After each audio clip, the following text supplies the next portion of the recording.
Mustafa Kemal Atatürk est un général turc devenu un héros national pendant la Première Guerre mondiale en battant les armées britanniques, françaises et grecques, notamment à la bataille des Dardanelles.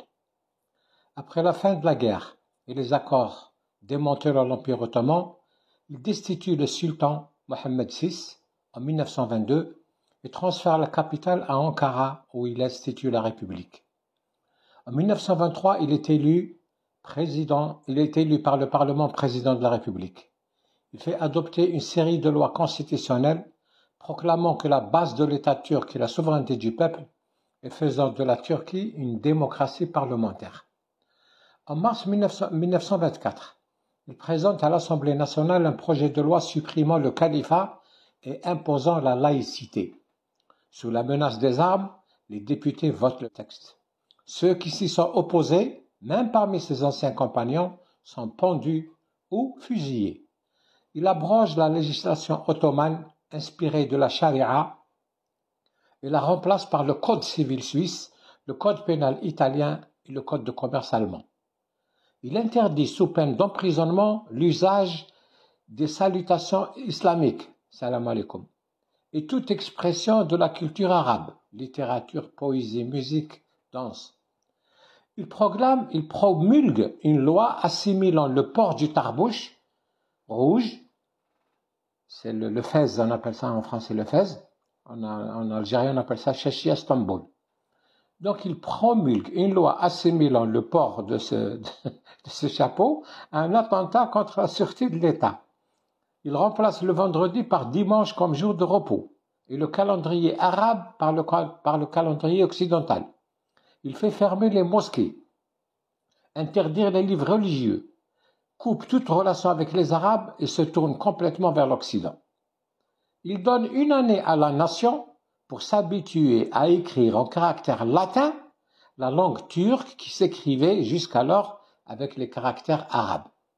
Ces transformations radicales sans précédent furent menées en moins de 4 ans et se soldèrent par la mort de dizaines de milliers de récalcitrants. Ce faisant, Mustafa Kemal a entrepris une tâche que peu d'hommes dans l'histoire humaine ont osé: changer l'âme d'un peuple, le couper de ses racines spirituelles et historiques, le revêtir d'une identité qui n'est pas la sienne, lui inculquer autoritairement des habitudes et des gestes étrangers à sa nature. Les consciences avaient été profondément choquées dans le monde arabo-musulman par ces décisions, et des débats houleux s'ouvrirent partout pour les condamner. Les monarchies arabes, dont l'Égypte, voulaient restaurer le califat chez elles. Ben Badis, le savant algérien, est l'une des rares personnalités religieuses du monde musulman à avoir à l'époque approuvé le projet d'abolition du califat par Mustafa Kemal en 1924. Il avait écrit, la même année, dans un journal, dans un de ses journaux, il avait écrit à la veille de cette décision, je le cite: « Le jour où les Turcs aboliront le califat, ils n'auront pas aboli le califat au sens islamique du terme, mais un régime de gouvernement qui leur est propre. Ils ont liquidé un symbole sans consistance qui a été une source de fitna, division, une source de fitna absurde entre les musulmans. Le mythe du califat ne deviendra pas réalité. Les musulmans finiront par s'aligner sur ce point de vue. » Fin de citation de Abdelhamid Ben Badis. Cet article avait mis le cheikh algérien en porte-à-faux avec les positions prises par l'université islamique d'Al-Azhar, au Caire, qui était attachée à l'idée de restaurer le califat.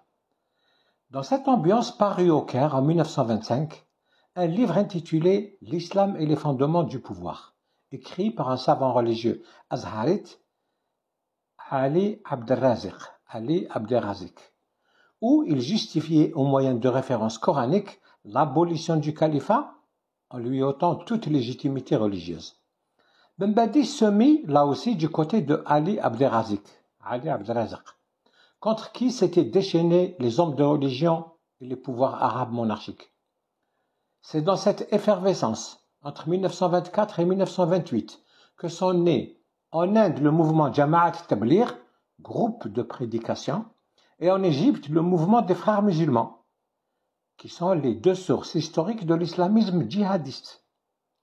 Quand Atatürk décède en 1938, Ben Badis, encore une fois, lui rend un vibrant hommage dans un article. Mustafa Kemal n'était pas l'artisan de la renaissance de la seule Turquie. Il fut l'artisan de la renaissance de tout l'Orient musulman, et de ce fait il modifia le cours de l'histoire et jeta les bases d'une formation nouvelle. Il était à juste titre l'un des plus grands génies de l'Orient, qui ont influencé la religion de l'humanité et son existence depuis les siècles les plus reculés. Mustafa Kemal a arraché aux Turcs les commandements de la jurisprudence traditionnelle, l'ahkam shari'a, et il n'est pas seul responsable de cela. Les Turcs ont la possibilité de les remettre en cours quand ils le voudront et comme ils le voudront. Mais il leur a restitué la liberté, leur indépendance, leur souveraineté et leur grandeur parmi les nations de la terre. Quant au calife des musulmans, il s'asseyait dans son palais sous l'autorité des Anglais, occupant sa capitale, immobile et muet. Fin de citation. Il n'y a pas qu'un hommage dans ce texte de Abdelhamid Ben Badis. Il recèle aussi une vision de l'avenir qui ne pouvait être comprise qu'aujourd'hui. Effectivement, Atatürk a sauvé la Turquie et en a fait une nation moderne, libre et souveraine. C'est à partir de cet acquis que l'AKP, le parti politique de M. Erdogan, lui a restitué dans la paix et la sérénité son identité. Curieusement, un autre Algérien a rendu hommage à l'œuvre de Mustafa Kemal. C'est Melk Ben Nabi, qui, dans un article du 2 juin 1968, paru dans le magazine Révolution africaine et intitulé « Les avatars de l'arabisation ». Il écrit au sujet du remplacement des caractères arabes par les caractères latins, décision prise par Mustafa Kemal. Ben Nabi écrit dans cet article: « Il ne faut pas mettre tous les torts du côté turc. La mesure d'abolition peut être interprétée comme une réaction passionnelle.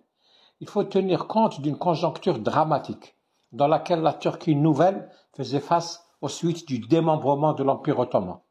Or, l'historien ne peut pas ne pas tenir compte de la responsabilité des Arabes dans ce démembrement qui aboutira, entre autres, à l'établissement d'Israël en Palestine. » Fin de citation de l'article de Melk Ben Nabi. En Algérie, c'est l'islam de Ben Badis et de Ben Nabi que les Algériens aiment, pas l'islamisme de la rue, des talibans, de Daesh et de Djoulani.